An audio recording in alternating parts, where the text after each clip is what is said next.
పెహల్గాం ఉగ్రదాడికి ప్రతీకారంగా భారత్ జరిపిన ప్రతిదాడుల్లో భారత్ అనుసరించిన విధానం ఒక్క పౌరుడికి కూడా ప్రాణనష్టం జరగకూడదని, పాక్ సైనిక స్థావరాల జోలికి కూడా వెళ్లరాదని, భారత్ ఇంతటి జాలి దయా చూపిస్తే ధూర్త పాకిస్తాన్ మాత్రం మాకు అవేమీ లేవు అంటూ ఎప్పటిలాగానే తన వక్ర బుద్ధిని చూపిస్తోంది. భారతదేశ పౌరులు సైనికులను లక్ష్యంగా చేసుకుని విచక్షణరహితంగా దాడులు చేస్తోంది. ఉగ్రవాదులను భారత్లోకి పంపించే కుటిల ప్రయత్నాలు చేస్తోంది. రెచ్చగొట్టే చర్యలతో ఉద్రిక్తతలను మరింత పెంచుతోంది. మరి పాకిస్తాన్కు ఎందుకు ఇంతటి దుర్మార్గపు బుద్ధి? ఏం చూసుకొని ఇలా రెచ్చిపోతోంది? ఓవైపు దేశం దివాళా తీసి అంతర్జాతీయ ఆర్థిక సాయం కోసం దేహీ అంటూ యాచిస్తూ ఎందుకీ కవ్వింపు చర్యలు?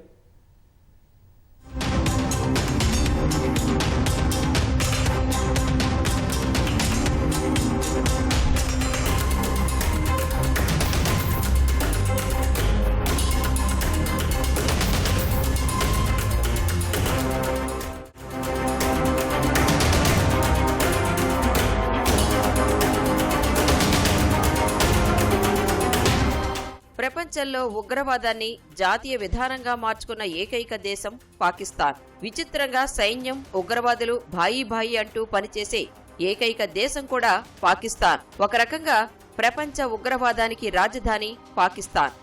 ఇంతటి నీచమైన బిరుదులు కలిగిన పాకిస్తాన్ ఆ గుర్తింపునకు తగినట్లుగానే వ్యవహరిస్తోంది. పెహల్గాం ఉగ్రవాద దాడికి ప్రతీకారంగా భారత్ చేపట్టిన ఆపరేషన్ సింధూర్ను చేపట్టడాన్ని తట్టుకోలేక రెచ్చగొట్టే చర్యలకు దిగుతోంది. సరిహద్దు గ్రామాలపై కాల్పులు జరుపుతూ అమాయకుల ప్రాణాలు తీస్తోంది. ఆపరేషన్ సింధూర్లో భాగంగా భారత్ పాక్ పౌరుల ప్రాణాలు, నివాసాలకు ఏమాత్రం నష్టం కలగకుండా దాడి చేస్తే అందుకు భిన్నంగా పాక్ సైనికులు మన పౌరులను లక్ష్యంగా చేసుకుంటోంది. భారత్ వైపు క్షిపణులు ప్రయోగిస్తూ రెచ్చగొట్టే చర్యలకు పాల్పడుతోంది. అయితే పాక్ కవ్వింపు చర్యలకు భారత్ ఎప్పటికప్పుడు ధీటుగా బదిలిస్తున్నా మరిన్ని దాడులు చేస్తూ ఉద్రిక్తతలు పెరగడానికి కారణమవుతోంది. అయితే ఇదంతా ఉనికిని కాపాడుకోవడానికి పాక్ పాలకులు, సైన్యం, ఉగ్రవాదులు కలిసి చేస్తున్న దుష్ట పన్నాగమే. See, the world is reacting absolutely with support with India. All world leaders and of course the more influential ones, including America, Trump, Saudis, Emirates, Russia, and even China, and then all other, and even Iran, whose foreign minister is meeting Minister Jaishankar today. They have asked for tensions to calm down. Okay, they have all acknowledged India's position, tit for tat. They've understood, okay, what India has done, now tensions should come down.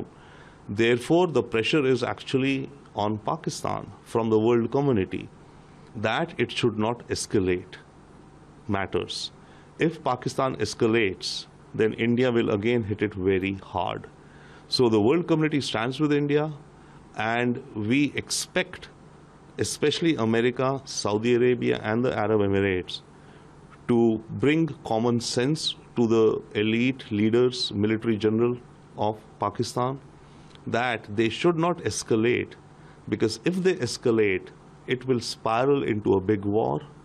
If it goes into a big war, the biggest loser will be the military army of Pakistan. They will lose all their, maybe even their lives. Pakistan ఇలా రెచ్చిపోవడానికి లెక్కకు మిక్కిలి కారణాలున్నాయి.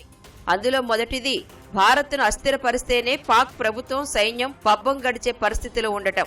పాకిస్తాన్ ప్రజల్లో భారత వ్యతిరేకతను పెంచితేనే వారికి మనుగడ. ప్రజల్లో మత విద్వేషాలను రెచ్చగొడితేనే పాక్ ప్రభుత్వం, సైన్యానికి భవిష్యత్తు. భారత పట్ల పాక్ ప్రజల్లో ఎంతటి వ్యతిరేకతను పెంచితే వారి ఆటలు అంత సాగుతాయి. పాక్లో ఉండేది ఏ ప్రభుత్వమైనా, ఏ సైన్యాధ్యక్షుడైనా వారి విధానంలో మాత్రం మార్పు ఉండదు. అందుకే భారత్ను తరచూ రెచ్చగొడుతూ ఉంటారు. భారత్లోకి ఉగ్రవాదులను పంపుతూ ఉంటారు. భారత్లో ఉగ్రదాడులు జరిపిస్తూ ఉంటారు. సరిహద్దుల వద్ద పాకిస్తాన్ సైనికులు కవ్వింపు చర్యలకు దిగుతారు. పౌరులు అని కూడా చూడకుండా సరిహద్దు ప్రజలపై కాల్పులకు తెగబడుతూ ఉంటారు. ఇక భారత్ ప్రతిస్పందిస్తే మరింత చెలరేగిపోతుంది పాకిస్తాన్. పెహల్గాం ఉగ్రవాద దాడికి ప్రతీకారంగా భారత్ చేపట్టిన ఆపరేషన్ సింధూర్ను సహించలేక ఇప్పుడు కూడా ఆ కోవలోనే రెచ్చిపోతోంది పాకిస్తాన్. తన దుష్ట పన్నాగాలకు మరింత పదును పెడుతూ భారత్పై దాడులకు దిగుతోంది.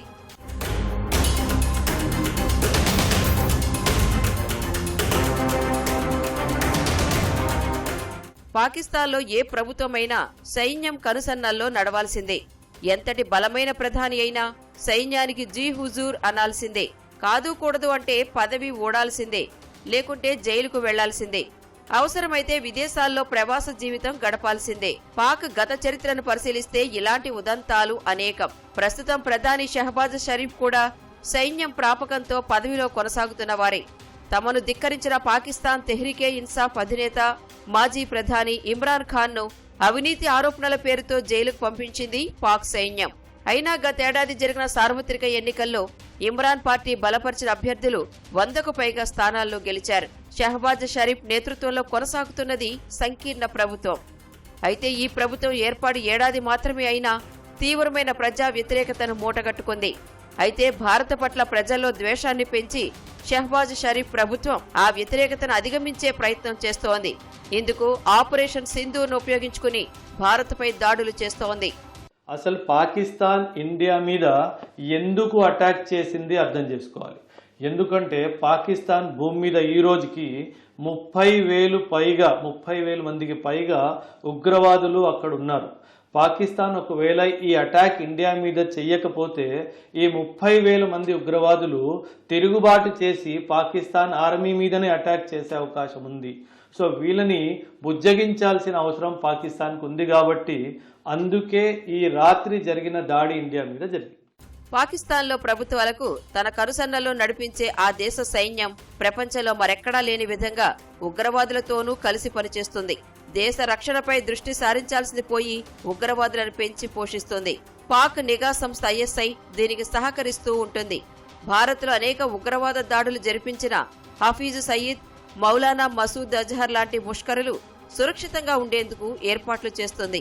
ఉగ్రవాదుల్లో భారత వ్యతిరేక భావనను నూరిపోసి ఇక్కడ దాడులకు పాక్ సైన్యం ISI పురుగొల్పుతూ ఉంటాయి. వారికి కావలసిన అన్ని రకాల సాయాన్ని అందిస్తూ ఉంటాయి. పహల్గాం ఉగ్రవాద దాడి తరువాత భారత్ తగిన సమాధానం ఇస్తుందని గ్రహించిన పాకిస్తాన్ సైన్యం పాక్ ఆక్రమిత కశ్మీర్ నుంచి స్వయంగా ఉగ్రవాద లాంచ్ ప్యాడ్లను ఖాళీ చేయించింది. దగ్గరుండి మరీ ఉగ్రవాదులను ఆర్మీ షెల్టర్లు, బంకర్లకు తరలించింది. ఉగ్రవాదులతో భాయీ భాయీ అనడానికి ప్రత్యక్ష ఉదాహరణ ఆపరేషన్ సింధూర్లో హతమైన ముష్కరుల అంత్యక్రియల్లో పాక్ సైనిక అధికారులు పాల్గొనడమే. ఆపరేషన్ సింధూర్లో భారత్ ఒక్కసారిగా 100 మంది ఉగ్రవాదులను మట్టుబెట్టడాన్ని తట్టుకోలేకపోతున్న పాక్ సైన్యం, ISI, అక్కడి పాలకులు ఇలా కవ్వింపు చర్యలకు దిగుతున్నారు.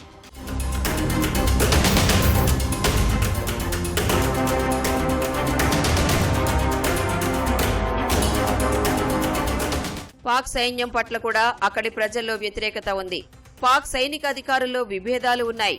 పహల్గాం ఉగ్రవాద దాడికి ముందు భారత్పై నోరు పారేసుకుని ఉగ్రవాదులను రెచ్చగొట్టిన పాక్ ఆర్మీ చీఫ్ అసీం మునీర్ దాడి తరువాత ఎక్కడా కనిపించలేదు. ఆయన నుంచి ఏ ప్రకటన కూడా రావటం లేదు. అసీం మునీర్ సురక్షిత ప్రాంతానికి తరలి వెళ్లారని లేదా కుటుంబంతో కలిసి విదేశాలకు పారిపోయారని వార్తలు వచ్చాయి. అసీం మునీర్ కు ఇతర సైనికాధికారులతో విభేదాలు ఉన్నాయని, ఆయన అనుసరిస్తున్న విధానాలను వారు తీవ్రంగా వ్యతిరేకిస్తున్నారని కూడా అంటారు. ఈ సమస్యల నుంచి ప్రజల దృష్టి మళ్లించేందుకు పాక్ సైన్యం భారత్ మీద దాడులు చేస్తోందనే ఆరోపణలు ఉన్నాయి. అంతా బాగుంది అని నమ్మించేందుకు భారత్ పట్ల రెచ్చగొట్టే చర్యలకు దిగుతోంది పాకిస్తాన్ సైన్యం. पाकिस्तान बार बार एस्केलेशन की कोशिश कर रहा है. ये उनके सेना अध्यक्ष जनरल मुनीर की कार्रवाई है. इस समय मुझे लगता है वो जनरल मुनीर का ये इतना फिक्र नहीं है कि वो पाकिस्तान को बचाए, वो अपनी कुर्सी बचाना चाहता है और अपनी कुर्सी के लिए ये हमला आगे करना चाहता है. तो अभी आगे कार्रवाई देखते हैं किस प्रकार से होती है. लेकिन भारत की तरफ से भी उसी प्रकार से उनको मुंह तोड़ जवाब मिल गया है. सबसे पहले जो भी उन्होंने अपने ड्रोन्स और मिसाइल्स भेजे वो सभी हमारे एयर डिफेंस सिस्टम ने पकड़ के उनको नष्ट कर दिया. लेकिन जब हमने उसका काउंटर किया तो जो लाहौर का जो एयर डिफेंस सिस्टम था वो बर्बाद हो गया है. ये इस प्रकार की एस्केलेशन की कार्रवाई आगे वाले दिनों में भी देखने को मिलेगी और इसकी बहुत जल्दी समाप्त होने की कोई संभावना मुझे नहीं लगती है. పాక్ పాలకులు సైన్యం పట్ల ప్రజల్లో వ్యతిరేకత మాత్రమే కాదు, ఇంకా అనేక ఇతర అంతర్గత సమస్యలను కూడా ఎదుర్కొంటోంది ఆ దేశం. ప్రస్తుతం బలూచిస్తాన్లో వేర్పాటువాద ఉద్యమం నడుస్తోంది. బలూచ్ తిరుగుబాటుదారులు పాక్ సైనికులే లక్ష్యంగా దాడులకు పాల్పడుతున్నారు.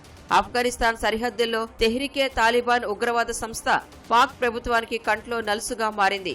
ఆఫ్ఘాన్లో తాము పెంచి పోషించిన తాలిబాన్ల నేతృత్వంలోని ప్రభుత్వంతో పాక్ పాలకులకు విభేదాలు ఉన్నాయి. ఇక నిత్యావసర వస్తువుల ధరలు ఆకాశాన్నంటి ప్రజలు అల్లాడుతున్నారు. లీటర్ పాల ధర 370 రూపాయలకు చేరింది అంటే పాక్లో ప్రజలు పడుతున్న అవస్థలకు నిదర్శనం. పాక్ రూపాయి విలువ దారుణమైన పతనావస్థలో ఉంది.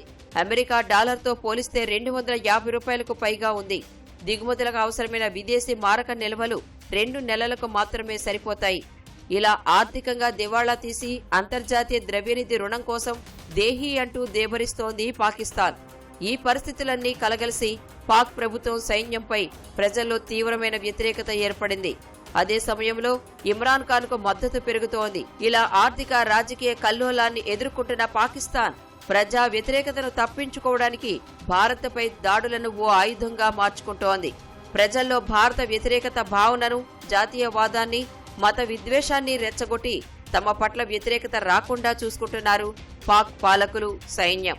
ప్రస్తుతం భారత్ మీద చేస్తున్న దాడులు అచ్చంగా ఆ కోవలోనివే.